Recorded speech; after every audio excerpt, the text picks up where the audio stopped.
اللہ رب العالمین ہمارا خالق، ہمارا رب ہے۔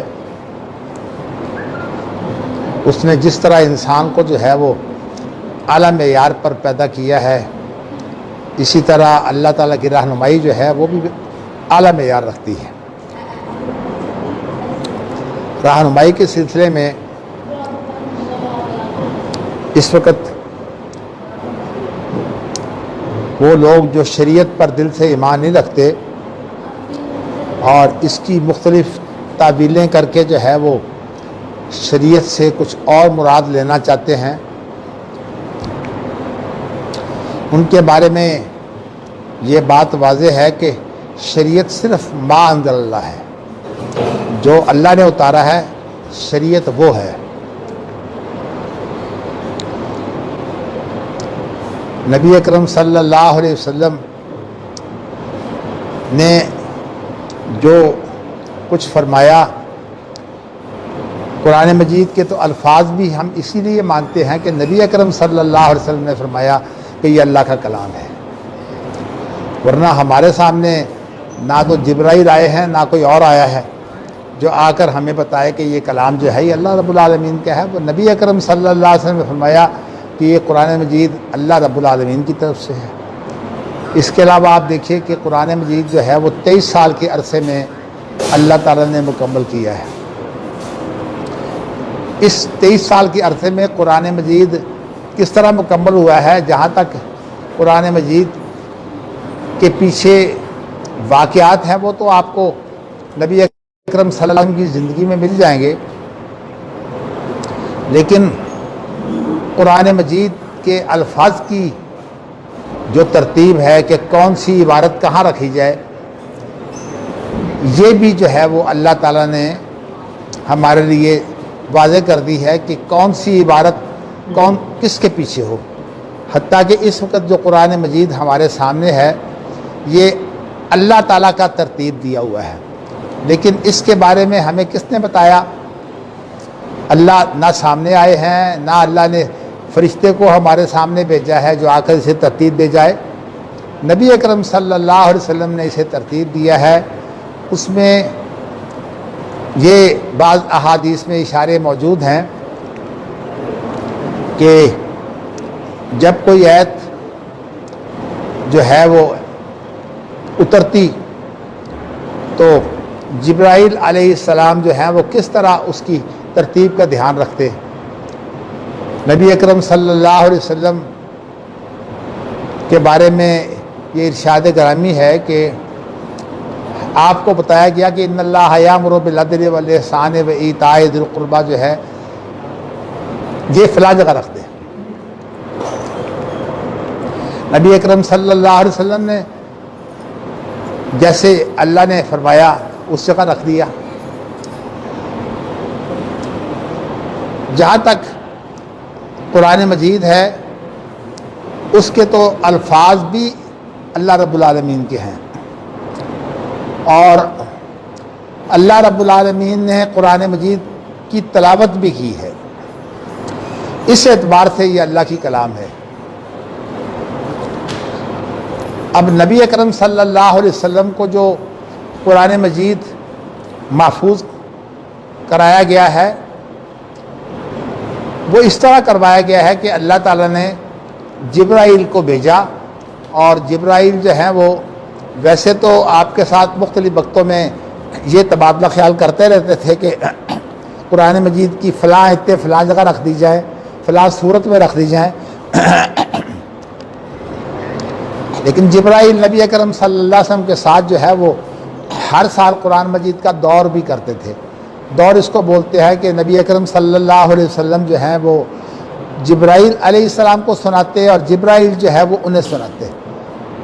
اور اس کے متعلق وعدہ اللہ کا ہے کہ اللہ اسے محفوظ کرے گا۔ تو اس لیے قرآن مجید جو ہے وہ اب محفوظ ہو گیا۔ اس کے لیے اس کی حفاظت کے لیے کون سے طریقے اختیار کیے گئے ہیں، میں بات کے لمبے ہو جانے کی بنا پر جو ہے وہ اس کو اس وقت آپ کے سامنے پیش نہیں کرنا چاہتا، اس لیے کہ میرے یہ جو اس وقت کے دروس ہیں ابتدائی، یہ صرف مقدمات ہیں،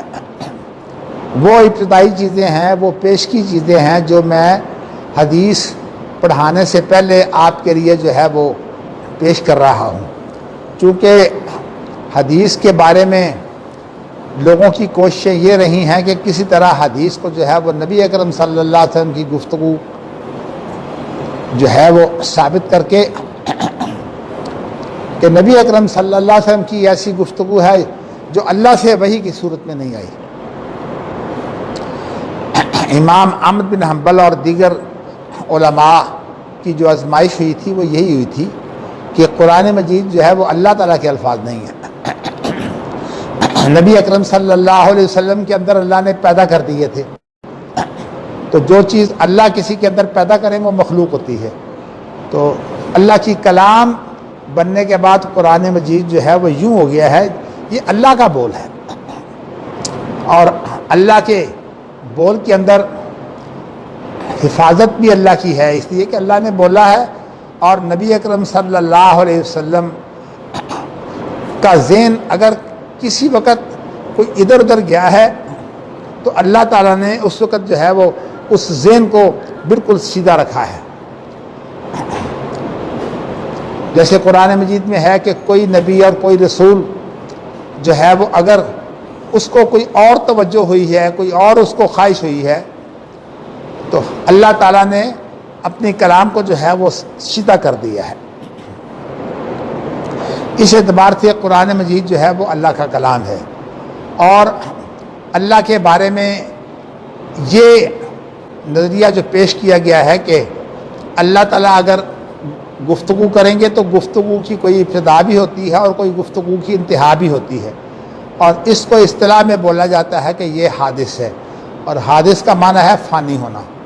تو اس سے جو ہے وہ یہ نقطہ نظر پیش کیا ہے فلاسفہ نے، جس سے جو ہے وہ مسلمانوں کے وہ لوگ جو فلاسفہ کو بہت بڑی اہمیت دیتے ہیں، اس بنا پر انہوں نے یہ سوال پیدا کر دیا کہ قرآن مجید جو ہے وہ اللہ تعالیٰ کا کلام نہیں ہے، اس لیے کہ اگر اللہ کا کلام ہو تو اللہ کا کلام جس جگہ ہوتا ہے، یعنی اللہ اس کا محل ہے، یہ کلام جو ہے یہ اللہ کے اندر سے آتا ہے، تو اس لیے یہ اللہ تعالیٰ کی جو گفتگو ہے وہ حادث ہے، فانی ہے۔ تو امام احمد نے کہا تھا کہ نہیں، اللہ کے بارے میں کوئی کیفیت پیش کرنا کہ اللہ کی گفتگو کہاں سے آئی، کیسے ہوئی، یہ اللہ کے بارے میں بات جو ہے یہ اس لیے مشکل ہے کہ اللہ تعالیٰ نے اپنے بارے میں جو کچھ بتا دیا ہے وہ تو ہم کہہ سکتے ہیں کہ وہ اللہ رب العالمین نے ایسے بات کی ہے، لیکن جس کے بارے میں اللہ نے نہیں بتایا وہ جو ہے وہ ہم یہ مانتے ہیں کہ یہ کلام اللہ کا ہے، لیکن کس کیفیت سے یہ کلام آیا ہے اس کیفیت کے بارے میں جو ہے وہ ہم نے بات نہیں کرنی۔ اللہ تعالیٰ کی ذات بھی جس طرح بلند و بالا ہے، اسی طرح اللہ کی کیفیتیں بھی جو ہیں وہ انسانی عقل سے بلند و بالا ہے۔ تو انسانی عقل جو ہے وہ اللہ تعالیٰ کی مخلوق ہے، اللہ تعالیٰ کی مخلوق جو ہے وہ اللہ سے بلند نہیں ہو سکتی۔ اور ایک بات آپ کو یہ بھی بتاؤں کہ اللہ کی جو مخلوق ہے اللہ اس کے پابند نہیں ہوتے۔ ہماری عقل اللہ کی مخلوق ہے، اللہ ہماری عقل کے پابند نہیں ہے، بلکہ اللہ تعالیٰ جو ہیں وہ عقل کو بھی پیدا کرنے والے ہیں، اس لیے ہماری عقل یہ بھی جو ہے یہ بڑی کام کی چیز ہے، اور اللہ تعالیٰ نے انسان کو جو ہے عقل دے کر ایک بہت بڑا مخلوق کے اندر مقام دیا ہے، اور یہ بھی اللہ کا ارشاد ہے وَلَقَدْ كَرَّمْنَا بَنِي آدَمَ وَحَمَلْنَاهُمْ فِي الْبَرِّ وَالْبَحْرِ وَرَزَقْنَاهُمْ مِنَ الطَّيِّبَاتِ وَفَضَّلْنَاهُمْ عَلَىٰ كَثِيرٍ مِّمَّنْ خَلَقْنَا تَفْضِيلًا، کہ اللہ تعالیٰ نے انسان کو بہت عزت دی ہے، اور اسے جو ہے وہ عزت دینے کے لیے اللہ تعالیٰ نے اس کو جو ہے وہ زمین پر بھی سوار کیا ہے۔ یہ زمین پر پیدل چلے تو یہ بھی ایک سواری کی شکل ہے، اس لیے کہ اس کی ٹانگیں جو ہیں وہ اس کا گھوڑا ہوتی ہیں، اور اگر یہ کسی سواری پر سوار ہو تو وہ بھی اس نے محنت کر کے جو ہے وہ ان سواریوں کو جو ہے وہ اپنے استعمال میں کر لیا ہے۔ تو اسی لیے وہ سخرنا کہ ان کے لیے جو ہے وہ سمندر بھی تابع ہو گیا اور جو زمین ہے وہ بھی تابع ہے، اور زمین میں جتنی سواریاں چلنے والی ہیں وہ ساری اللہ تعالیٰ نے انسان کو دی ہیں۔ انسان محنت ضرور کرتا ہے لیکن خیر اور شر انسان اس کو پوری طرح نہیں پہچان سکتا۔ خیر و شر کے بارے میں انسان جو اندازے لگاتا ہے، اصل میں اس کے بارے میں خیر کیا ہے شر کیا ہے یہ اللہ تعالیٰ نے اپنے ہاتھ میں رکھی ہے۔ اسی لیے ہم یہ کہتے ہیں کہ ایمانیات میں 6 چیزیں شامل ہیں۔ ایمانیات میں سب سے پہلے اللہ رب العالمین پر ایمان لانا، پھر اس کے بعد اللہ کے رسولوں پر ایمان لانا، پھر اللہ کی کتابوں پر ایمان لانا اور فرشتوں پر ایمان لانا۔ یہ اگرچہ ترتیب میں پہلے ہے، اور اس کے بعد جو ہے وہ تقدیر اچھی ہے کہ بری، اس پر ایمان لانا، اور آخرت کے دن پر ایمان لانا۔ یہ 6 چیزیں ایسی ہیں کہ ان پر ہم ایمان لاتے ہیں، اور ہمارا ایمان بالغیب ہے۔ ایمان بالغیب کا معنی یہ ہے کہ ہم نے وہ اپنا حواس سے ان کا مشاہدہ نہیں کیا، اور اسی طرح جو ہے وہ انسان کے لیے جو عقل ہے، عقل انسان کی ناقص ہے، تو جس نے پیدا کیا ہے اس کا علم جو ہے وہ کامل ہے اور بلند و بالا ہے۔ الا یعلم من خلق وهو اللطیف الخبیر، جس نے پیدا کیا ہے کیا وہ نہیں جانتا؟ مطلب یہ ہے کہ علم اس کے پاس ہے۔ اگر عقل مخلوق ہے تو پھر یہ کہنا کہ ہماری عقل کا اللہ پابند ہے، یہ بڑی بیوقوفی ہے۔ اللہ ہماری عقل کا پابند نہیں ہے۔ اس لیے امام احمد بن حنبل کا چونکہ نام بلند ہو گیا ہے آزمائش کی وجہ سے، اس لیے امام احمد بن حنبل کے حوالے سے میں یہ بات کرنا چاہتا ہوں کہ امام احمد نے کہا ہے کہ اللہ کی کیفیت کے بارے میں ہم کوئی گفتگو نہیں کر سکتے۔ اللہ جب چاہیں بولتے ہیں، اللہ کی کلام جو ہے وہ کب سے ہے اور کب ہمارے سامنے آتی ہے اس کے بارے میں ہمیں کچھ پتہ نہیں۔ یہ اللہ رب العالمین اگر بتا دیں کہ فلاں کلام میری جو ہے وہ فلاں وقت کی ہے، جیسے کہ اللہ تعالیٰ کی یہ گفتگو کہ شیطان کو عزازیل کو اللہ نے حکم دیا تھا کہ وہ آدم کو سجدہ کرے، ظاہر ہے کہ یہ گفتگو جو ہے وہ اللہ تعالیٰ کی نئی نہیں ہے۔ یہ گفتگو اس وقت کی ہے جب اللہ تعالیٰ نے آدم علیہ السلام کو پیدا کیا، اور پیدا کرنے کے بعد پھر تمام جو ہے وہ اللہ تعالیٰ نے اپنی جو مخلوق تھی فرشتے اور جنات، ان کو حکم دیا کہ تم جو ہے وہ انسان کو سجدہ کرو۔ فرشتے تو چونکہ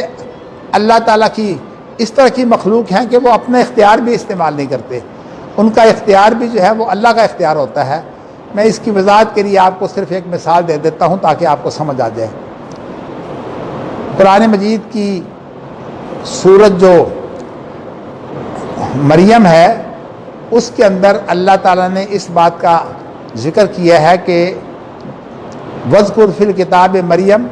اذ انتبذت من اہلہا مکانا شرقیا فاتخذت من دونہا حجابا۔ مریم کا ذکر کرو، جب ان کو حمل ہو گیا تو وہ اپنے اہل سے دور چلی گئی تھی۔ اس حمل کو چھپانے کے لیے انہوں نے پھر اپنی جگہ جو ہے وہ ایک اور بنا لی تھی۔ ہم نے مریم کی طرف اپنی روح کو بھیجا۔ یہ روح جو ہے یہ حضرت جبرائیل علیہ السلام کا نام ہے۔ یہ روح جو ہے یہ اپنی اصل شکل میں بھی نبی اکرم صلی اللہ علیہ وسلم کے سامنے 2 دفعہ ظاہر ہوئی ہے، اور شکلوں میں بھی جبرائیل امین جو ہے وہ نبی اکرم صلی اللہ علیہ وسلم کے پاس آیا کرتے تھے۔ قرآن مجید کی ام القرآن تو سورۃ فاتحہ ہے، حدیث کی ام الحدیث وہ حدیث ہے جس میں جبرائیل جو ہے وہ انسانی شکل میں آئے تھے اور نبی اکرم صلی اللہ علیہ وسلم کے سامنے آپ نے یہ باتیں بیان کی تھیں کہ اسلام کے ارکان کیا کیا ہیں، اور ابھی میں نے بتایا کہ 6 ارکان ایمان کے ہیں وہ کیا کیا ہیں۔ اس طرح قیامت کے بارے میں اور قیامت کی کچھ نشانیوں کے بارے میں جبرائیل علیہ السلام نے نبی اکرم صلی اللہ علیہ وسلم کے ساتھ گفتگو کی، اور آپ نے وہ گفتگو کر کے جو کچھ بتایا وہ بھی درست تھا، اور نبی اکرم صلی اللہ علیہ وسلم اس کو جو ہے اس طرح سمجھ رہے تھے جیسے کہ آپ استاد بھی ہوں شاگرد بھی ہوں، یعنی آپ عزت کی جگہ پر تو نبی اکرم صلی اللہ علیہ وسلم بیٹھے ہوئے تھے، اور ان کے سامنے شاگرد کی صورت میں جو آ کے بیٹھا ہے وہ ایک انسان ہے جو اصل میں اللہ تعالیٰ کی روح جبرائیل تھے۔ روح انہیں اس لیے کہا جاتا ہے کہ جبرائیل کے ذریعہ سے اللہ تعالیٰ نے روح پھونکنے کے کام دیے ہیں، اور شاید وہ فرشتے جو انسان کے اندر پھونک مار کر روح پیدا کرتے ہیں وہ بھی سارے جبرائیل کے ماتحت ہوں۔ میں کوئی بات کہہ نہیں سکتا اس لیے کہ یہ صراحت نہیں آئی حدیث میں، صرف جو چیزیں صراحت سے آ چکی ہیں وہ میں نے جو ہے وہ آپ کو بتانے لگا ہوں۔ ایک تو مثال ہے فتمثل من روحنا فتمثل لها بشرا سویا، وہ مریم کے سامنے ایک بالکل پورا انسان، صحیح سالم انسان جو ہے اپنی صلاحیتوں کے ساتھ جو ہے وہ انسان کی صورت اختیار کر کے جو ہے وہ مریم علیہ السلام کے سامنے آئے، اور جب مریم علیہ السلام نے کہا کہ ان کی بات کا جو ہے وہ جواب دیا، انہوں نے فتمثل لها بشرا سویا قالت انی اعوذ بالرحمن منک ان کنت تقیا، اگر تو واقعی پرہیزگار ہے جس طرح کہ تو نظر آتا ہے تو پھر جو ہے وہ میں تم سے پناہ مانگتی ہوں۔ اور انہوں نے یہ جب بشارت دی کہ تمہارے ہاں جو ہے وہ بیٹا پیدا ہوگا تو کہا کہ مجھے تو کسی انسان نے ہاتھ بھی نہیں لگایا، تو کس طرح مرد کے بغیر جو ہے وہ اولاد پیدا ہوگی؟ قالت انی اعوذ بالرحمن منک ان کنت تقیا قال انما انا رسول ربک، تو انہوں نے کہا کہ میں تو رب کا پیغمبر ہوں۔ اب یہاں جبرائیل نے جو ہے وہ، میں بات کو مختصر کرتا ہوں کہ انہوں نے بات کو جو ہے وہ اس طرح کیا ہے کام کو کہ انہوں نے مریم علیہ السلام کا یہ جو گریبان ہے اس کے اندر پھونک ماری، اور وہ پھونک جو ہے وہ مریم علیہ السلام کے اندر جا کر حمل ٹھہر گیا۔ تو اس لیے جبرائیل کے جو اس طرح کے بیشو کام ہے، جو وحی ہے اسے بھی روح قرار دیا گیا ہے، اس لیے کہ وحی کے ذریعہ سے جو ہے وہ انسانی صلاحیتیں جو ہیں یہ بڑھتی ہیں، اور جس طرح انسان کی جان کے ذریعہ سے انسان کی صلاحیتیں جو ہیں وہ بڑھتی ہیں اور پیدا ہوتی ہیں، اس طرح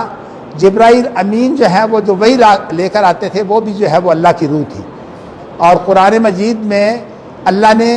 جو ہے قرآن مجید کے بارے میں یہ بتایا ہے کہ قرآن مجید جو ہے وہ روح الامین جو ہے وہ لے کر آئے ہیں، اسی لیے نزل بہ الروح الامین علی قلبک، روح الامین جو قرآن مجید لے کر آئے ہیں انہوں نے یہ قرآن مجید جو ہے وہ نبی اکرم صلی اللہ علیہ وسلم کے دل میں اتارا ہے۔ اب یہ بات جو ہے دل میں اتارنے کی بات یہ سمجھنے والی ہے، اصل میں دنیا کے اندر کئی فن ہمارے سامنے آئے ہیں، ہر صاحب فن نے یہ کوشش کی ہے کہ نبی اکرم صلی اللہ علیہ وسلم کو جو پہلی وحی ہوئی ہے غار حرا میں، اس وحی کو جو ہے وہ اپنے فن کی طرف نسبت کر لے۔ مثلا نبی اکرم صلی اللہ علیہ وسلم کے پاس جب جبرائیل پہلی وحی لے کر آئے ہیں تو اس وقت وہ 6 آیتیں تھیں جو وہ وحی لے کر آئے تھے۔ بسم اللہ الرحمن الرحیم، اقرأ بسم ربک الذی خلق من علق خلق الانسان من علق اقرأ وربک الاکرم الذی علم بالقلم علم الانسان ما لم یعلم۔ وہ قرآن مجید مجھے ذرا دے دے، میں روانی سے جب نہ پڑھتا ہوں تو قرآن مجید جو ہے اس کے بارے میں کچھ جو ہے وہ حفظ متصر ہوتا ہے۔ تو میں نے آپ کو یہ بات بتائی ہے کہ اس وقت نبی اکرم صلی اللہ علیہ وسلم کا یہ جو کلمہ ہے نا، ما انا بقارئ یا ما انا بقاری، یہ جو آپ نے الفاظ کہے ہیں یہ الفاظ جو ہیں ان سے کیا مراد ہے؟ قاری حضرات کہتے ہیں کہ نبی اکرم صلی اللہ علیہ وسلم کو تجوید نہیں آتی تھی، تو آپ نے فرمایا ما انا بقاری، میں تو قاری نہیں ہوں، لیکن یہاں مراد تجوید نہیں ہے۔ اس لیے قرآن مجید جو تلاوت ہوتا ہے وہ نبی اکرم صلی اللہ علیہ وسلم کی زبان میں آپ کے لہجے میں استعمال ہوتا ہے، تو جب آپ کا لہجہ جو ہے اس کے اندر تجوید موجود ہے تو الگ کہنا کہ مجھے تجوید نہیں آتی، یہ بات صحیح نہیں ہے۔ تو نبی اکرم صلی اللہ علیہ وسلم کو جو ہے قرآن مجید اس طرح نہیں اترا۔ اب بعض لوگوں نے ایسی، خاص طور پر قاریوں نے ایسی حدیثیں بنا لی ہیں کہ نبی اکرم صلی اللہ علیہ وسلم، قرآن مجید میں تو آتا ہے کہ آپ جو نہ لکھ سکتے تھے نہ پڑھ سکتے تھے، تو انہوں نے جو ہے وہ یہ کہا ہے کہ نبی اکرم صلی اللہ علیہ وسلم کے بارے میں جو قرآن مجید میں آتا ہے نا کہ ہم نے جو ہے وہ نہ تو آپ کو لکھنا سکھایا ہے اور نہ پڑھنا سکھایا ہے۔ جی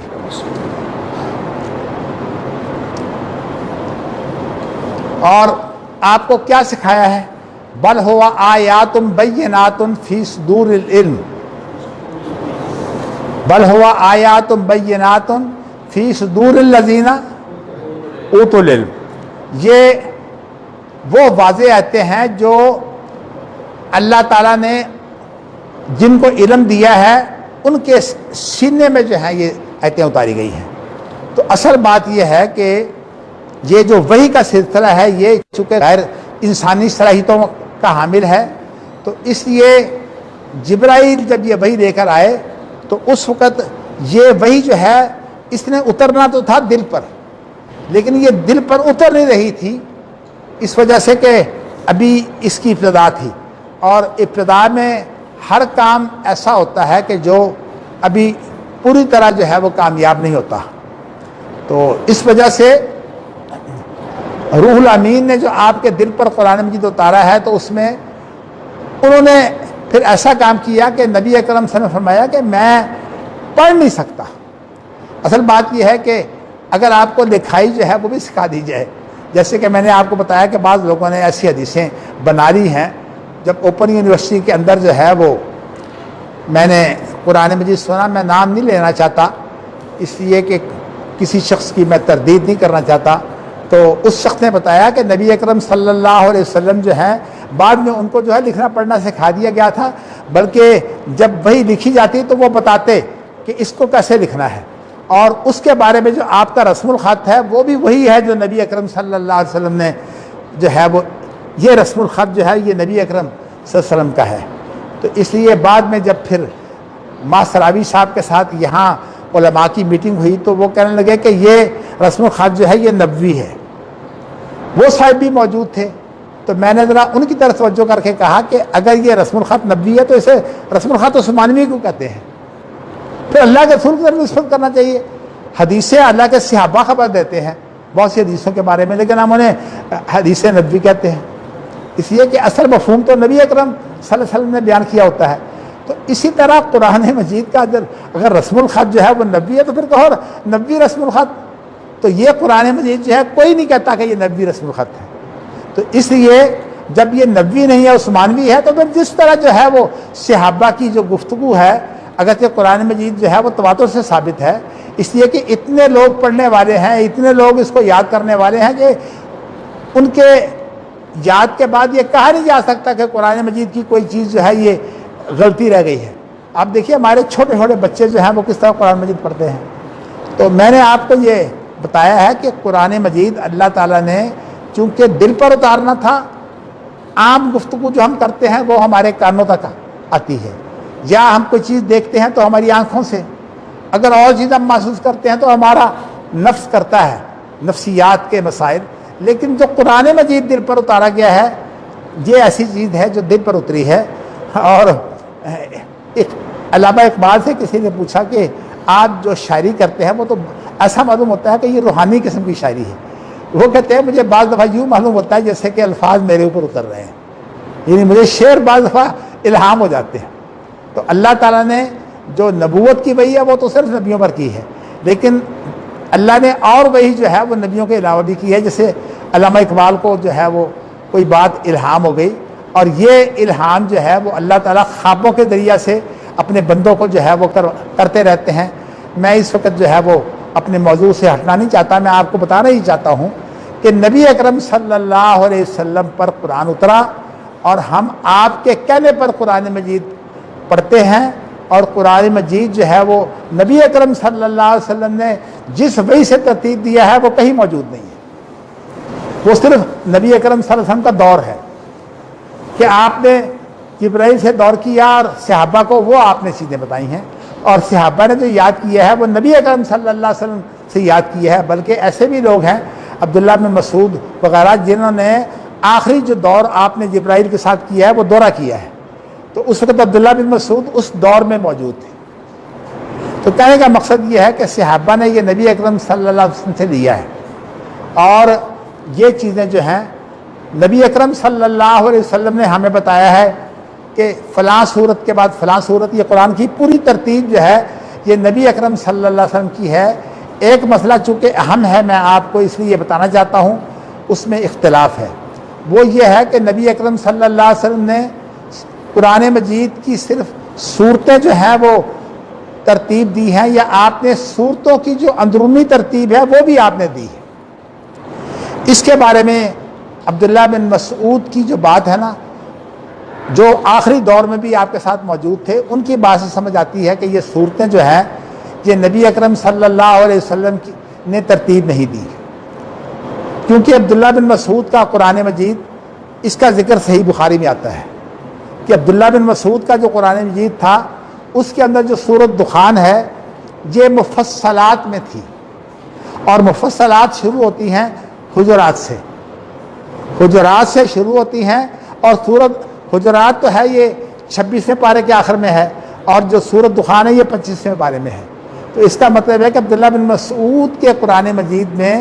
جو دخان تھی وہ اس میں تھی، مفصلات میں۔ مفصلات جو ہیں وہ ہیں جن کی آیتیں فاصلے سے ہیں، چھوٹے چھوٹے فاصلے کے ساتھ، پہلے کچھ بڑی ہیں، پھر بعد میں اور چھوٹی ہو جاتی ہیں، پھر بعد میں اور چھوٹی ہو جاتی ہیں۔ تو اس طرح مفصلات کی 3 قسمیں ہیں، ایک مفصلات طوال، ایک مفصلات وسط، اور ایک مفصلات قصار۔ تو 3 قسم کی مفصلات ہیں کہ حجرات سے لے کر آخر قرآن تک جو ہیں یہ مفصلات ہیں۔ تو میں نے آپ کو یہ بتایا ہے کہ اس سے معلوم ہوتا ہے۔ اسی طرح نسائی میں ایک روایت ہے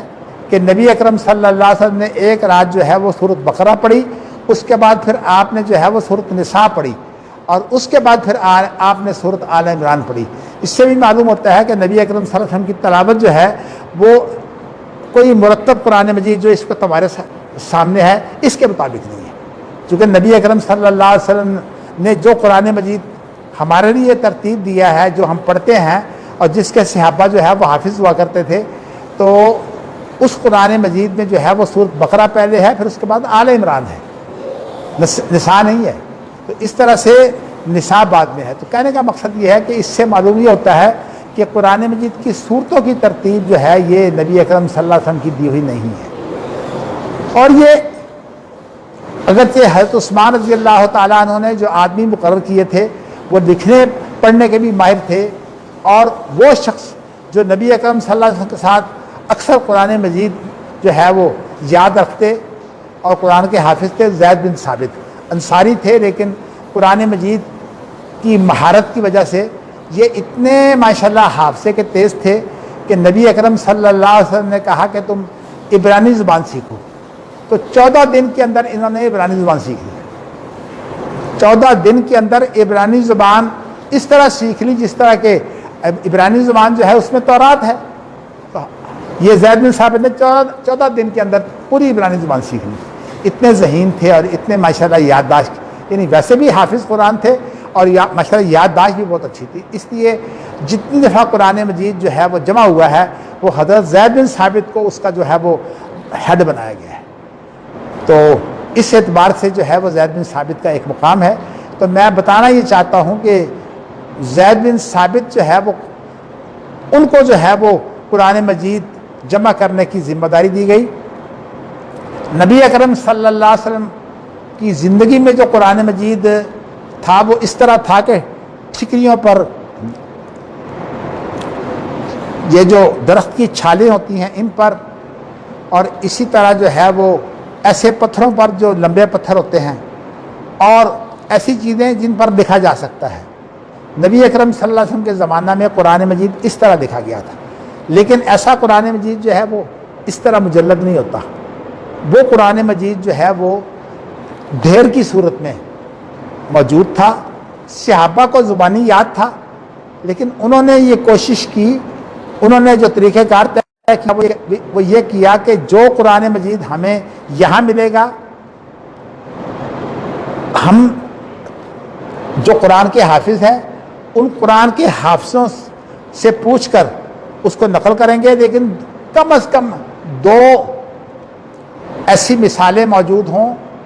کہ یہ قرآن مجید لکھا ہوا موجود ہے، یعنی 2 شخصوں کے پاس لکھا ہوا ہو. قرآن مجید کی چند آیتیں ایسی ہیں جو 2 شخصوں کی لکھی ہوئی نہیں ہیں، بلکہ وہ ایک شخص نے بیان کی تھی، اور اس شخص کا نام جو ہے وہ خزیمہ بن ثابت ہے یا ابو خزیمہ. چونکہ حدیث میں بھی اختلاف ہے، اس لیے یہ 2 جگہ ایسی ہیں جو ان کے پاس ملی تھی. ایک تو ان کے پاس یہ آیت ملی تھی فَمِنْهُمْ مَنْ قَضَىٰ نَحْبَهُ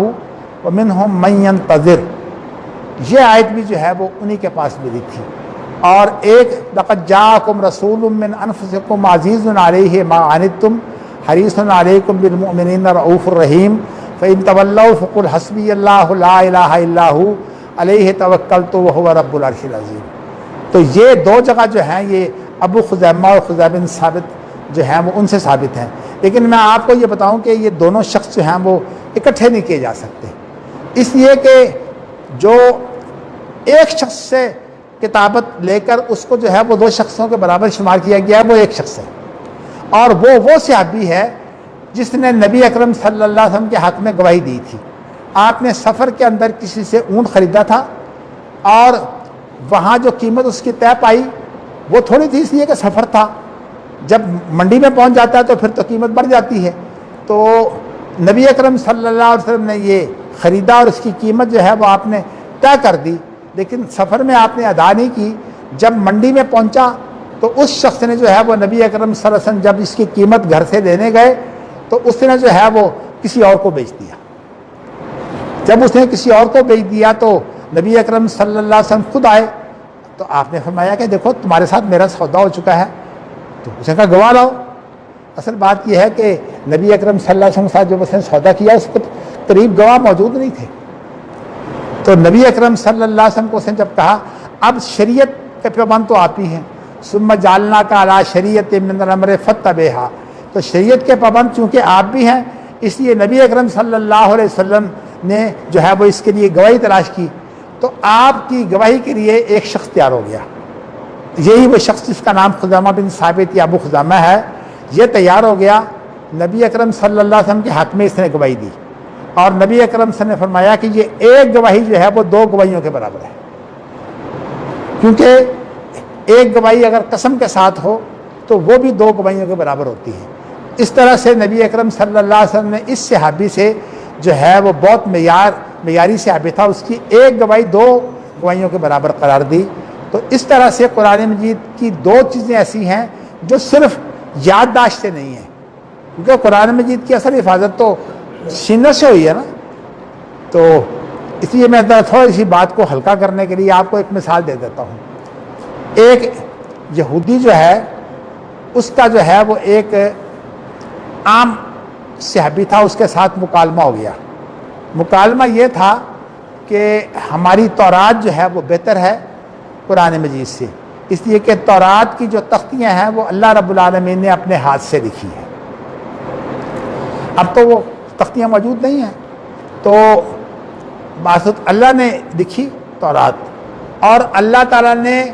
دوسری چیز جو اپنے ہاتھ سے بنائی ہے وہ انسان، خاص طور پر انسان کا وہ سینہ جس میں دل بھی موجود ہے، جہاں انسان کے لیے عقل و بصیرت جو ہے وہ اللہ نے محفوظ کی ہے. تو تیسری چیز جو جنت ہے جو اللہ نے اپنے ہاتھ سے بنائی ہے. تو کہنے کا مقصد یہ ہے کہ اس یہودی نے کہا کہ دیکھو تمہارا جو قرآن مجید ہے وہ تو بڑی ہلکی چیز ہے، ہماری تورات تو اللہ نے اپنے ہاتھ سے لکھی ہے. تو وہ شخص جو ہے وہ کہنے لگا دیکھو بات سنو، قرآن مجید ہمارا وہ نہیں ہے جو قرآن مجید جو ہے وہ کہیں لکھا ہوا ہو. ہمارا قرآن مجید جو ہے وہ اللہ نے محفوظ کیا انسان کے سینے میں، بل ہوا آیات بینات فی صدور الذین اوتوا العلم، جو علم والے ہیں ان کے سینوں میں قرآن مجید محفوظ ہے، اور اللہ تعالیٰ نے انسان کا سینہ جو ہے وہ اپنے ہاتھ سے بنایا ہے۔ اس کو پڑھنے والے اللہ رب العالمین، بھیجنے والے اللہ رب العالمین، اور اس کو مزید پڑھنے والے جبرائیل اور نبی اکرم صلی اللہ علیہ وسلم۔ اور آپ دیکھیے کہ اس کی حفاظت کہاں ہے؟ انسان کے سینوں میں۔ اس لیے قرآن مجید کے بارے میں یہ جو کہا جاتا ہے لکھنا مل جائے، اصل میں یہ اس وقت تک بڑا شور تھا جب تک کمپیوٹر نہیں آیا تھا۔ اب تو کمپیوٹر جو ہے وہ ایک آپ دبائیں تو سارے کا سارا قرآن مجید اس پر آ جاتا ہے، تو اس لیے اب نہیں لوگ زور دیتے، لیکن اس وقت کئی لوگوں نے تعبیریں کر کر کے قرآن لکھا ہوا موجود تھا۔ بھائی قرآن مجید اول تو لکھا نہیں جا سکتا، قرآن مجید کی جتنی قراتیں ہیں وہ ساری لکھی نہیں جا سکتی، اسی لیے حضرت عثمان رضی اللہ تعالیٰ عنہ کا جو قرآن مجید ہے اس کے رسم الخط کے اندر نہ تو زبر زیریں ہیں اور نہ نقطے ہیں، تو ان کے اندر جو ہماری طلب تھی نا کہ زیادہ قراتیں، وہ اصل میں نقطے نہ ہونے کی وجہ سے اور زبر زیریں نہ ہونے کی وجہ سے جو ہے وہ پوری ہو گئی تھی۔ میں اس کی مزید تفصیل میں نہیں جاتا، میں نے کہا یہ پورا موضوع ہے، لمبا ہے، مجھے اصل میں جمعرات تک آپ کے لیے یہ باتیں پوری کر کے پھر انشاءاللہ تعالی مجھے بخاری شریف کا وہ حصہ شروع کرنا ہے جس کے متعلق میں کہتا ہوں کہ یہ امت کے لیے ایک چیلنج ہے، اللہ تعالیٰ مجھے اس چیلنج کو پورا کرنے کی توفیق دے۔ میں نے آپ کو یہ بات اس لیے تفصیل سے بتائی ہے کہ قرآن مجید کی حفاظت آپ کو اب یہ تازہ فتنہ علم میں لانا چاہتا ہوں کہ جو آدمی ملد ہو اس کے بارے میں تو کوئی نام لینے میں حرج کوئی نہیں ہے۔ آج کل جاوید غامدی نے یہ مسئلہ شروع کیا ہوا ہے کہ قرآن مجید کا حفظ جو ہے اس کی کوئی جو ہے وہ ثواب نہیں ہے، کوئی اس کا اجر نہیں ہے، بلکہ اب اس نے کہہ دیا ہے کہ قرآن مجید جو ہے وہ اللہ کے الفاظ ہی نہیں ہے، اس لیے کہ اگر حفظ ہو تو اللہ کے لفظ بنتے ہیں نا، اور اللہ کے لفظوں کی شان ہی جو ہے وہ بہت بلند ہے، تو اس نے کہہ دیا ہے کہ قرآن مجید جو ہے وہ اللہ کی کلام ہی نہیں ہے۔ پہلے تو حدیث کا انکار کرتا تھا اور اب قرآن کا انکار کر دیا ہے۔ تو میں اس لیے آپ کو بتانا چاہتا ہوں کہ ایسے ایسے فتنے موجود ہیں، اور یہ فتنے جو ہیں آپ حیران ہو جائیں گے، نام لینے میں کوئی حرج نہیں۔ اس جاوید غامدی کی عقل کی تیزی اور یادداشت کی جو ہے وہ شدت کی بنا پر جو ہے میں نے دیکھا کہ صلاح الدین جو تکبیر والے تھے وہ بھی اس کے بڑے عقیدت مند تھے، اور میرے دوست تھے مجیب الرحمان شامی، وہ اس وجہ سے مجھ سے ناراض ہو گئے کہ میں نے جاوید غامدی کا رد کرنے کے لیے اپنی درسگاہ میں لیکچر دیے تھے۔ اور الطاف حسین قریشی جو اردو ڈائجسٹ کے ایڈیٹر ہیں اور مسلمان صحافیوں میں سے جو اسلام دوست صحافی ہیں ان میں شمار ہوتا ہے، یہ سارے کے سارے جو ہیں جاوید غامدی کے شاگرد ہیں۔ اور یہ بات تو میں نے اپنے کانوں سے سنی ہے کہ راجہ ظفر الحق جو ہیں وہ قائد اعظم لائبریری کے اندر جو ان کا خطاب تھا، تو ان کے خطاب کے وقت جو ہے وہ جاوید غامدی عام لوگوں میں درمیان میں بیٹھے ہوئے تھے، تو انہوں نے کہا کہ عالم ہونے چاہیے ایسے جیسے جاوید غامدی صاحب ہیں، یعنی وہ اتنے متاثر ہیں جاوید غامدی سے، یہ سارے وہ لوگ ہیں جو دین سے واقف نہیں ہیں، اور انہوں نے جو ہے وہ جاوید غامدی کو اتنا چڑھا دیا ہے کہ وہ اپنے آپ کو سمجھتا ہے کہ اب قرآن مجید کی بھی ضرورت نہیں ہے، اب میرا کلام جو ہے وہ سب کچھ ہے۔ اور ایسے ایسے فتنے اس نے جو کھڑے کیے ہیں، اس نے سب سے پہلے یہ کہا ہے کہ جو بیت المقدس ہے یہ یہودیوں کا قبلہ ہے، حالانکہ بیت المقدس جو ہے یہ وہ یہودیوں کا قبلہ نہیں ہے، یہودیوں کا قبلہ تو بیت اللہ ہے۔ اور ایک حدیث صحیح موجود ہے، اس کے اندر یہ بیان ہوا ہے کہ نبی اکرم صلی اللہ علیہ وسلم کی وجہ سے اللہ تعالیٰ نے جو فوائد دیے ہیں وہ یہ ہیں کہ بیت اللہ جو ہے وہ سب کا قبلہ بنا دیا گیا، تو اس لیے بیت اللہ جو ہے وہ سب کا قبلہ ہے۔ اور جہاں تک یہ بیت المقدس ہے، اس کے قبلہ بننے کی وجہ اصل میں یہ تھی کہ آپ کو یہ علم ہے کہ تورات تو ان کے پاس محفوظ نہیں تھی، تو اس لیے یہ جو ہے وہ چاہتے تھے کہ کسی طرح ہمیں تورات کی تختیاں مل جائیں، اور تورات کی جو تختیاں تھیں وہ جو تابوت ہے نا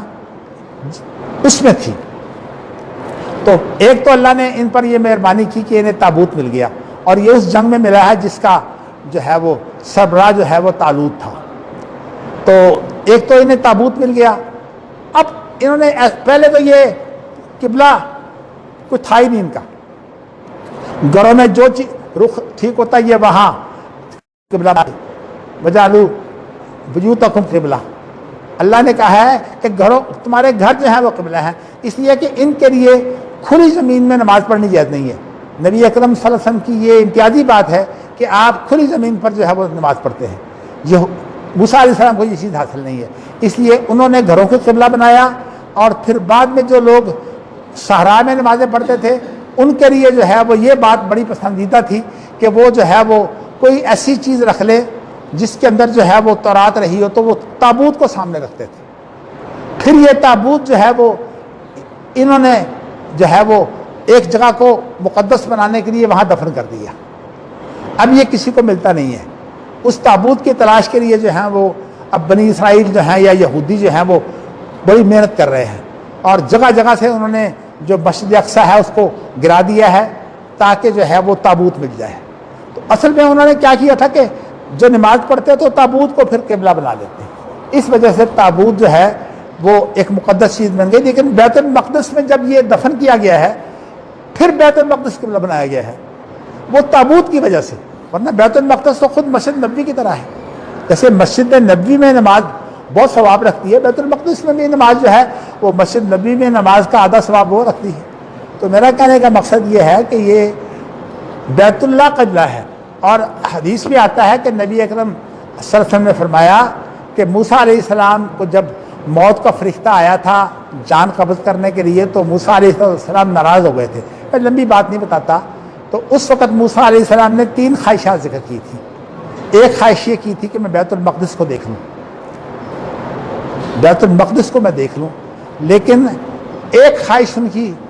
ان کا عمل ملتا ہے موسیٰ علیہ السلام کا، اور صحیح حدیث میں ملتا ہے، وہ یہ ہے کہ انہوں نے بیت اللہ کا طواف کیا۔ تو آدم علیہ السلام بھی بیت اللہ کا طواف کرتے تھے، موسیٰ علیہ السلام بھی بیت اللہ کا طواف کرتے تھے۔ قبلہ تمام نبیوں کا ایک ہے اور وہ بیت اللہ ہے۔ باقی اس کی تفصیلات اگر پڑھنی ہو تو محدث میں بہت تفصیل اس کی موجود ہے۔ غامدی کا رد کرتے ہوئے غامدی نے کہا تھا کہ یہ بیت المقدس ان کا قبلہ ہے، میں کہا نہیں، اس کی حیثیت جو ہے وہ ہے جو مسجد نبوی کی ہے۔ مسجد نبوی میں نبی اکرم صلی اللہ علیہ وسلم ان کے 2 بہترین ساتھی جو ہیں وہاں دفن ہیں، لیکن کوئی زیادہ سے زیادہ بگڑا ہوا مسلمان بھی جو ہے وہ مسجد نبوی کی طرف قبلہ نہیں بناتا، وہ بیت اللہ کی طرف قبلہ بناتا ہے۔ مسجد نبوی والے بھی بیت اللہ کی طرف قبلہ بناتے ہیں، تو اس لیے بیت اللہ قبلہ ہے۔ تو میں نے آپ کو یہ مسئلہ بتایا کہ اس نے بڑے شوشے چھڑے ہیں طالبان کو، افغانیوں کو، اور اسی طرح جو مجاہدین ہیں ان کو کہتا ہے سب یہ دہشت گرد ہے۔ اسی طرح کشمیری جو ہیں ان کو دہشت گرد قرار دیتا ہے۔ اسی طرح جو فلسطینی اب فلسطین کو آزاد کرانے کی محنت کر رہے ہیں ان کو دہشت گرد قرار دیتا ہے۔ تو اس لیے اب ایک شخص نے سیاسی مسائل میں دخل دے کر اس طرح لوگوں کو جو ہے وہ اپنے چنگل میں لے لیا ہوا ہے کہ ہمارے لیے مصیبت بن گئی ہے کہ اسلام کی ہم حفاظت کریں۔ اللہ کا شکر ہے کہ ہمارا کلیت القرآن جو ہے اس نے کچھ کام کیا ہے اللہ کی مہربانی سے، اور آج الحمدللہ اکثر جگہ پر ہمارے قاری جو ہیں وہ قرآن سنا رہے ہیں۔ تو میں نے ایک تو آپ کو یہ ذکر کیا ہے کہ اللہ تعالیٰ نے قرآن مجید پڑھا ہے، اور دوسری بات میں نے آپ سے یہ ذکر کی ہے کہ قرآن مجید جو ہے اس کی اللہ نے حفاظت کی ذمہ داری دی ہے۔ تو لا تحرک بہ لسانک لتعجل بہ ان علینا جمعہ وقرآنہ فإذا قرأناہ فاتبع قرآنہ۔ اس آیت میں یہ بتایا ہے کہ آپ قرآن مجید جب آپ پر اتارا جاتا ہے تو جبرائیل اونچی آواز سے بھی پڑھتے تھے، کبھی اونچی آواز سے پڑھتے اور کبھی ویسے دل میں اتار دیتے۔ تو جب نبی اکرم صلی اللہ علیہ وسلم جو ہیں وہ اونچی آواز سے پڑھتے، اور علماء کی رائے یہی ہے کہ قرآن مجید جو ہے وہ کیونکہ آیا ہے کہ وہ جبرائیل کے واسطے سے آیا، اس لیے سارا قرآن مجید جو ہے وہ جبرائیل نے پڑھا ہے۔ دیکھیے اس میں تو کوئی شبہ نہیں ہے جبرائیل غور کرتے تھے، تو اس لیے اگر قرآن مجید جو ہے وہ اس کے بارے میں یہ فرض کر لیا جائے کہ اس کی بعض آیتیں جو ہیں وہ دل پر اتر آئی ہوں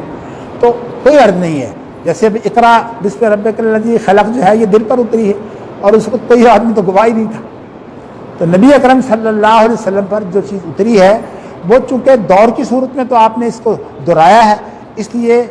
یہ کہہ سکتے ہیں کہ یہ بھی کہہ سکتے ہیں کہ جبرائیل کے ذریعے سے اترا ہے، اور یہ بھی کہہ سکتے ہیں کہ قرآن مجید کا اکثر حصہ جو ہے وہ جبرائیل لے کر آئے ہیں۔ بہر صورت اس کے بارے میں اختلاف ممکن ہے، مگر میرا ذہن اس طرف جاتا ہے کہ قرآن مجید کا چونکہ دور ہوتا تھا اور اس طرح قرآن کے حافظ موجود تھے، اس لیے دور تو اللہ کے رسول صلی اللہ علیہ وسلم کے ساتھ ہے نا، اس لیے آپ نے اس دور کی وجہ سے قرآن مجید یاد کیا ہے، اور آپ نے جو فرما دیا وہ اللہ کی طرف سے ہے۔ چلیے جی، ایک بات تو میں نے بتائی. دوسری بات یہ ہے کہ قرآن کی حفاظت کی ذمہ داری اللہ نے لی ہے. یہ جو میں نے آیت پڑھی ہے اس کے اندر جو ہے وہ اللہ نے یہ کہا ہے کہ انا علینا جمعہ و قرآن، قرآن مجید کو جمع کرنا اور قرآن مجید کا پڑھنا پڑھانا یہ ذمہ داری ہماری ہے. اور دوسری آیت جو ہے وہ یہ ہے کہ انا نحن نزلنا الذکر و انا لہ لحافظون، ہم نے ذکر اتارا ہے. اور ذکر سے مراد یہاں اللہ کی وحی ہے.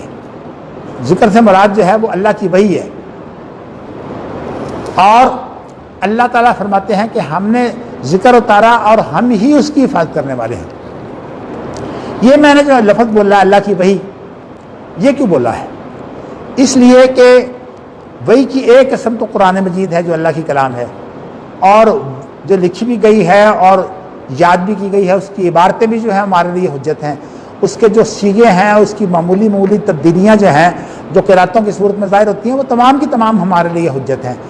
صرف وہ جو تواتر سے ثابت ہیں وہ ہمارے لیے حجت ہیں. لیکن ذکر سے مراد ہم جو ہے وہ صرف قرآن نہیں لیتے، بلکہ اس سے مراد ہم حدیث رسول صلی اللہ علیہ وسلم بھی لیتے ہیں. اور اس کی ہماری دلیل کیا ہے؟ سورت غالباً طلاق ہے، اس کے اندر ہے قد انزل اللہ الیکم ذکرا رسولا یتلو علیکم آیات مبینات. ہم نے آپ کی طرف جو ہے وہ ذکر اتارا ہے. یعنی ہمیں کہا ہے خطاب کر کے مسلمانوں کو کہ ہم نے آپ کی طرف ذکر اتارا ہے. اور ذکر سے مراد کیا ہے؟ رسول یتلو علیکم آیات مبینات. وہ رسول ہے جو تمہارے اوپر قرآن پڑھتا بھی ہے اور اس قرآن کی آیتوں کی وضاحت بھی کرتا ہے، بیان بھی کرتا ہے. تو جہاں رسول کو ذکر کہا ہے، جس طرح یہ ذمہ داری اللہ کی ہے کہ قرآن کے الفاظ محفوظ ہیں، اس طرح نبی اکرم صلی اللہ علیہ وسلم نے جو چیزیں پیش کی ہیں اللہ نے وہ بھی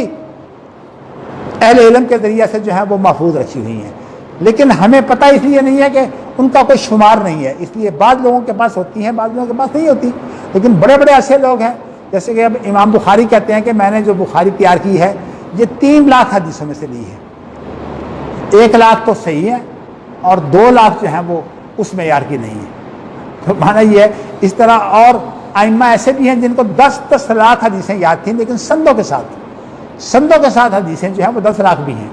تو اس طرح سے امام بخاری نے جو حدیثیں جمع کی ہیں وہ ایک سند سے نہیں ہیں. بتانا میں چاہتا ہوں کہ امام بخاری کی جو حدیثیں ہیں اس کی سندیں تو بے شمار ہیں، لیکن امام بخاری نے دلیل کے لیے صرف 1-2 جگہ پر ایک حدیث کا ذکر کیا. بعضوں کا تو ایک جگہ پر ہے، بعضوں کا جو ہے وہ کئی جگہ پر ہے. تو امام بخاری نے اس کا ذکر صرف کیا ہے، وہ جو سب سے معیاری چیز تھی وہ لے لی اور جو کمتر تھی ان کو چھوڑ دیا. تو اس لیے بخاری کی جو شرط ہے وہ یہ ہے کہ بخاری وہ حدیث لاتے ہیں دلیل کے طور پر جو سب سے اعلیٰ ہو. تو اس لیے میں بتانا یہ چاہتا ہوں کہ یہ بخاری میں اگر کل حدیثیں 9000 کے قریب ہیں تو یہ بخاری کی کل حدیثیں نہیں ہیں. ویسے تو اگر بخاری کی جو دہرائی گئی حدیثیں وہ لکھیں تو تقریباً 3000 کے قریب ہیں، لیکن بخاری کے پاس جو حدیثیں تھیں جن سے یہ جو ہے وہ حدیثیں چنی گئی ہیں، منتخب کی گئی ہیں، وہ 3 لاکھ تھی. تو اس لیے کوئی شخص یہ نہ سمجھے کہ بخاری کی حدیثیں ہی صحیح ہیں.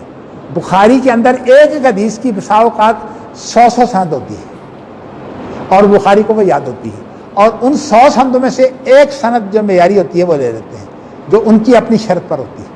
تو اس لیے میں آپ کو بتانا چاہتا ہوں. باقی بخاری کی جو شروط ہے میں آج بیان نہیں کرتا، انشاءاللہ پھر کسی وقت بیان کروں گا. تو اس وقت میں نے ایک بات تو بیان کی ہے کہ قرآن مجید جو ہے یہ محفوظ ہے، اور ایک تو قرآن مجید محفوظ ہے اور دوسرا قرآن مجید کا بیان جو ہے وہ بھی محفوظ ہے. اس لیے میں اس آیت کو ذرا دوبارہ پڑھتا ہوں. ایک تو آپ کو میں نے یہ آیت سنائی ہے رسولا یتلو علیکم آیات اللہ مبینات، اور دوسری جو ہے وہ یہ سن لیں انا نحن نزلنا القرآن ونزلنا الکتاب تبیانا لکل شیء. یہ 14 سپارے میں کتنے ہیں جی ہمارے ساتھی آج ماشاءاللہ چلے گئے ہیں. چلو آپ ذرا تھوڑے سے ہوش میں آئیں. ونزلنا علیک الکتاب تبیانا لکل شیء، یہ 4 سپارے میں اللہ تعالیٰ نے کہا ہے کہ قرآن مجید کی جو آیتیں ہیں نا یہ اللہ نے آہستہ آہستہ کر کے اس لیے اتاری ہیں تاکہ نبی اکرم صلی اللہ علیہ وسلم جو شریعت ہمیں بتاتے ہیں وہ ہمارے لیے واضح ہو جائے۔ اب میں نے آپ کو جو ہے وہ ایک تو یہ بتانا ہے کہ یہ شریعت محفوظ ہے، اور نکت سے مراد جو ہے وہ قرآن مجید الفاظ کی صورت میں اور حدیث جو ہے یہ معنی کی صورت میں دونوں چیزیں مراد دی ہیں، لیکن حدیث وہ جو ثابت شدہ ہو۔ اچھا، اب صورتحال یہ ہے کہ جو حدیث ہے وہ ثابت شدہ حدیث تو قرآن مجید کا مفہوم بیان کرے گی، وہ ایسے ہی جیسے نبی اکرم صلی اللہ علیہ وسلم مفہوم بیان کرنے والے ہیں۔ ایک شخص نے سعید بن مسیب جو فقہائے سبع مدینہ میں شامل ہیں ان سے کہا کہ جی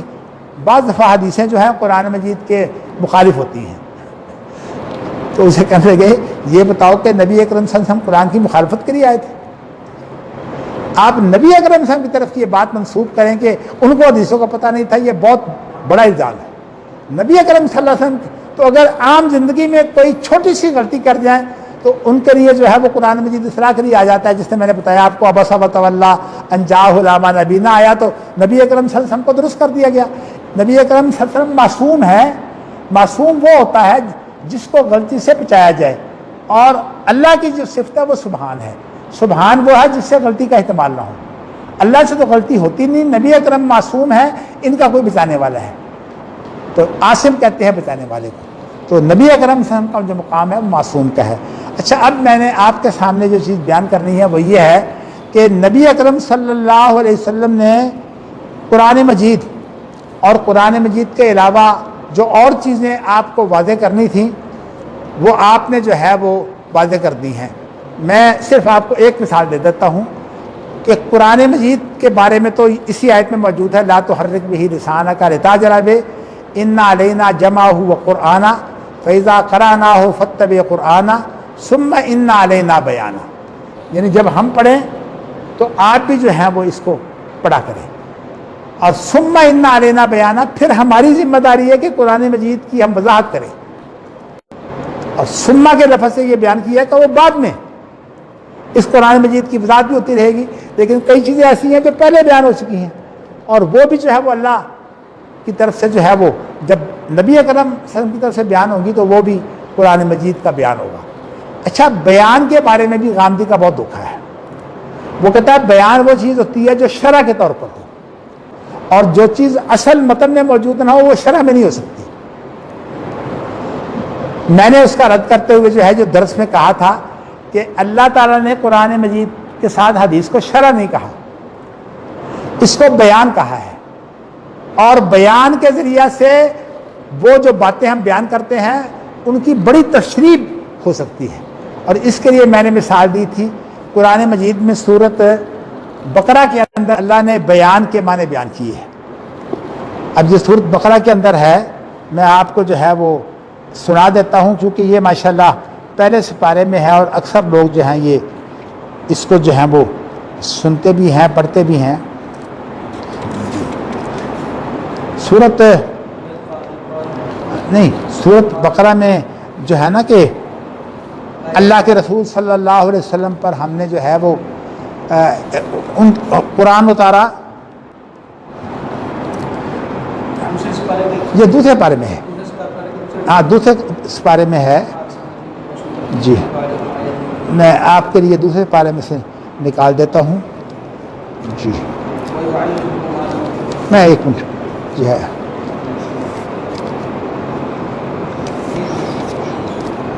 لو جی، دوسرے پارے میں جو ہے وہ اللہ تعالیٰ نے یہ بیان کیا ہے کہ اللہ تعالیٰ نے بنی اسرائیل کو حکم دیا تھا کہ وہ قربانی دیں، اور قربانی کے ذریعہ سے ایک ایسے مقتول کا پتہ لگانا تھا جس کا قاتل جو ہے وہ معلوم نہیں ہو رہا تھا۔ ہاں جی، یہ تیسری پارے میں ہے، پہلے پارے میں ہے جی، چلو جی، نہیں وہ یہ ہے، دیکھو جہاں ہے یہ تو جی پہلے سپارے کی جو ہے وہ 67 آیت ہے، وَإِذْ قَالَ مُوسَىٰ لِقَوْمِهِ إِنَّ اللَّهَ يَأْمُرُكُمْ أَن تَذْبَحُوا بَقَرَةً قَالُوا وَتَتَّخِذُنَا هُزُوًا قَالَ أَعُوذُ بِاللَّهِ أَنْ أَكُونَ مِنَ الْجَاهِلِينَ۔ موسیٰ علیہ السلام نے کہا کہ ایسا کرو کہ یہ جو مقتول ہے نا اس کو میں زندہ کرتا ہوں، اور زندہ کرنے کی شکل یہ ہے کہ ایک ایسی گائے جو ہے وہ ذبح کی جائے، اور اس گائے کو میں اس مقتول کے ساتھ لگاؤں گا یا اس پر ماروں گا، یہ مقتول زندہ ہو کر بتائے گا کہ میرا قاتل کون ہے۔ یہ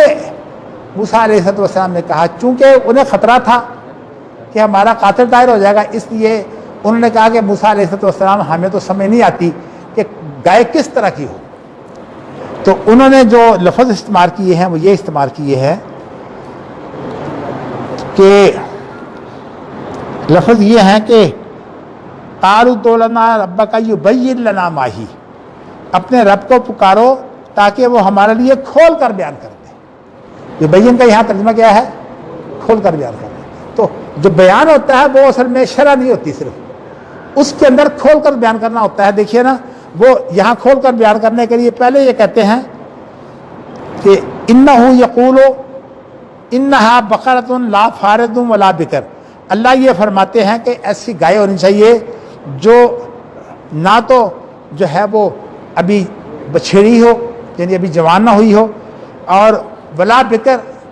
نہیں، فارض کہتے ہیں بوڑھی کو، جو اتنی جو بوڑھی نہ ہو اور اس طرح جو ہے وہ اس طرح وہ بچھیری بھی نہ ہو جو بالکل جوان ہو۔ تو وہ کہنے لگے کہ انہوں نے جب اللہ نے یہ کہا نا تو نبی اکرم صلی اللہ علیہ وسلم نے فرمایا کہ اب تم حکم بجا لاؤ۔ موسیٰ علیہ السلام نے فرمایا حکم بجا لاؤ، تو پھر انہوں نے ایک اور سوال ڈال دیا، کہا جی ہمیں بتائیے اس کا رنگ کیا ہو۔ قالوا ادع لنا ربک یبین لنا ما لونھا، رب سے کہیں کہ وہ ہمارے لیے یہ بھی وضاحت کرے کہ اس کا رنگ کیا ہے۔ دیکھیے نا، وضاحت مانگی جا رہی ہے اور وضاحت میں رنگ بھی آ رہا ہے، اور پہلے اس کی عمر کا مسئلہ بھی بیان ہو چکا ہے۔ تو پھر انہوں نے کہا کہ اس کا رنگ جو ہے وہ گہرا جو ہے وہ ہونا چاہیے، خاکی جو ہے وہ گہرا ہو نا، تو اس کو کیا رنگ بولتے ہیں؟ خاکی رنگ اگر گہرا ہو، یا جو یہ رنگ ہوتا ہے نا تھوڑا سا پیلا رنگ گہرا ہو تو اس کو بولتے ہیں صفرا۔ تو یہ رنگ ہونا چاہیے، اور یہ ہو بھی گہرا، فاقع لونھا، اور اتنا گہرا ہو کہ دیکھنے والوں کو وہ خوبصورت لگے۔ پھر بھی چونکہ وہ بچنا چاہتے تھے تو انہوں نے کہا کہ ہمارے لیے وضاحت کیجئے، یہ جو گائے ہے نا ہمارے لیے تو مشتبہ ہو گئی ہے، اس کو ڈھونڈنا مشکل ہو گیا ہے۔ اور ساتھ ہی کہا وَإِنَّا إِن شَاءَ اللَّهُ لَمُهْتَدُونَ، یہ ان کے منہ سے نکل گیا، ہم نے اگر اللہ نے چاہا تو ہم ایسی گائے تلاش کر لیں گے۔ بس یہ انشاءاللہ جو کہنا تھا نا ان کے لیے مصیبت بن گیا۔ قال انه يقول انها بقرة لا ذلول تثير الارض ولا تسقي الحرث مسلمة لا شية فيها، تو انہوں نے کہا جی بات یہ ہے کہ وہ ایسی گائے ہونی چاہیے جس کو حل میں جوتا نہ گیا ہو، چونکہ بقرہ سے مراد مؤنث نہیں ہے، بقرہ جو ہے وہ جنس گائے کو کہتے ہیں، اس میں بیل بھی ہو سکتا ہے۔ تو بقرہ کی جو جمع ہے وہ ابقار ہے، تو یہ بقرہ سے مراد جو ہے وہ جنس ہے، خواہ بیل ہو یا گائے۔ لا ذلول، وہ جوتا نہ گیا ہو، یعنی اس کو جوت کر جو ہے وہ ہل نہ چلایا گیا ہو، تثیر الارض، جس کے ساتھ جو ہے وہ زمین کو پھاڑ دیتے ہیں۔ ولا تسقی الحرث، اور پانی جب نیچا ہو تو اس کے ساتھ جو ہے وہ بیلوں کے ساتھ ایسی چیزیں باندھ دیتے ہیں جو پھر اس کے بعد وہ جو اصول ہے نا اس کے، تو ان اصولوں سے جو ہے سائنسی اصولوں سے پھر وہ بڑے بڑے بھاری برتن جو ہیں وہ نیچے سے آتے ہیں نہروں سے اور پھر ان کو الٹ دیتے ہیں۔ تو ہمارے والد صاحب اپنی طاقت کے بارے میں بیان کرتے ہیں کہ میں جو ہے بیل کے بغیر جو ہے وہ اس طرح ان کو جو ہے وہ برتنوں کو کھینچ لیتا تھا۔ تو کہتے ہیں کہ ہر آدمی کم از کم وہ 5 من کا وزن ہو جاتا ہے، تو وہ وہی آدمی کھینچ سکتا ہے جو 5 من کا وزن اٹھا سکتا ہے۔ چلیے، میں نے آپ کو یہ بتایا ہے۔ اب جب انہوں نے انشاءاللہ کہا نا تو مصیبت بن گئی۔ اب انہوں نے جو ہے وہ کہا کہ ایک تو بیل نے جو ہے وہ زمین نہ پھاڑی ہو، اور دوسرا اس نے کھیتیوں کو سیراب نہ کیا ہو، اور اس کے اندر کوئی دھبا نہ ہو۔ اب یہ مصیبت بھی 3 چیزیں اور آ گئیں۔ اب یہ ساری کی ساری چیزیں کس طرف سے ذکر ہوئی ہیں؟ یبین لنا ما ہی، سوال کے جواب میں، اور اگر سوال کا جواب نہیں ہے تو اللہ تعالیٰ نے نہیں دیا، تو اس لیے سوال کا جواب جو ہے وہ بیان ہے۔ تو میں چاہتا یہ ہوں کہ آپ کو یہ بتاؤں کہ حدیث جو ہے وہ قرآن کا بیان ہے، قرآن کی شرح نہیں ہے۔ صحیح معنوں میں حدیث یا قرآن کا بیان ہے، اس کے اندر جو شرطیں مزید آ جاتی ہیں رنگ کی یا عمر کی، یا اسی طرح جو ہے وہ دیگر شرطیں کہ وہ جوتی نہ گئی ہو، اس نے پانی نہ جو ہے وہ اس سے سیراب نہ کیا ہو، یہ ساری شرطیں ملا کر بیان ہی ہے، حالانکہ یہ ساری شرطیں ہیں۔ اس لیے جن لوگوں نے حدیث کو رد کرنے کے لیے یہ کہا ہے نا کہ حدیث قرآن مجید کو بیان نہیں کر سکتی، وہ اس چیلنج کا جو ہے وہ جواب دے کر آئے۔ میں آپ کو بتاؤں گا کہ کون سا فرقہ ایسا ہے جس نے حدیث کو قرآن مجید کا بیان نہیں مانا۔ متواتر حدیث کو مانتے ہیں لیکن خبر واحد کو بیان نہیں مانتے۔ چلیے اس کی باتیں تو پھر بعد میں ہوں گی، اب میں نے آپ کے سامنے جو چیز پیش کر دی ہے وہ الحمدللہ وقت بھی پورا ہو چکا ہے، آج تو میں نے آپ کے سامنے اس کو پیش کر دیا ہے۔ اب انشاءاللہ کل جمعرات ہے، انشاءاللہ ہم جو ہے 12:30 سے لے کر 1 بجے تک جو ہے وہ چیزیں بیان کریں گے جو اب تک رہ گئی ہیں، اور اس کے بعد انشاءاللہ جمعہ کو چھٹی ہوگی، اور انشاءاللہ پھر ہفتہ سے ہم جو ہے وہ اپنا اسی طرح سے جو ہے وہ پروگرام شروع کریں گے۔ بعض اہل علم نے کہا ہے کہ ہم ہفتہ کے روز آئیں گے، تو انشاءاللہ تعالی میں بخاری کی ابتدا جو ہے وہ ہفتہ کے روز کروں گا انشاءاللہ۔